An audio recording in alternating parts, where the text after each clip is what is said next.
Friends, ఇవాళ మనం మాట్లాడుకోబోతున్నాం ప్యాచియాన్జో versus గూకిమ్, అనగా absolute master versus weapon master.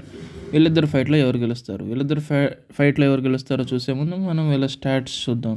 ప్యాచియాన్జో exact height ఏందో తెలియదు, కానీ గూకిమ్ కంటే ఎక్కువ, పైగా గూకిమ్ లాంటి ముగ్గురితో సమానం వెయిట్, షీర్ స్ట్రెంగ్త్ ఎక్కువ, పైగా ఇది absolute master versus weapon master కాబట్టి వీళ్ళిద్దరు ఫైట్లో ప్యాచియాన్జోకి గెలిచే ఛాన్స్ ఎక్కువ ఉంది. ఎందుకంటే మనం గూకిమ్ ఫీట్స్ చూస్తే తను ఏ వస్తువునైనా వెపన్లా మార్చుకోగలడు, కానీ తను ఇప్పటిదాకా తన హ్యాండ్స్ కానీ ఇంకేదన్నా దాన్ని కానీ ఏ వస్తువు లేకుండా వెపన్లా వాడినట్టు మనం చూడలేదు. కానీ ప్యాచియాన్జో జస్ట్ తన ఫింగర్స్తోనే చాలామందిని చీల్చి అవతలేసేసాడు, మనం రీసెంట్ చాప్టర్స్లో చూసాం. కాబట్టి ఈ ఫైట్లో ప్యాచియాన్జోకి ఎక్కువ అడ్వాంటేజ్ ఉంది. ఒకవేళ వీళ్ళు వెపన్స్ కాకుండా డైరెక్ట్ బేర్ ఫిస్ట్ వాటితో ఫైట్ చేసినా కూడా ప్యాచియాన్జోకి ఉన్న ప్యూర్ స్ట్రెంగ్త్ వల్ల గూకి డిసడ్వాంటేజ్ ఉంది. ఇక్కడ ప్యాచియాన్జోకి గెలిచే ఛాన్సెస్ ఎక్కువ. ఇది జస్ట్ నా ఒపీనియన్. మీ ఒపీనియన్ ఏంటో కామెంట్ చేయండి. ఈ వీడియో నచ్చినట్లయితే లైక్ చేసి ఛానల్ని సబ్స్క్రైబ్ చేసుకోండి.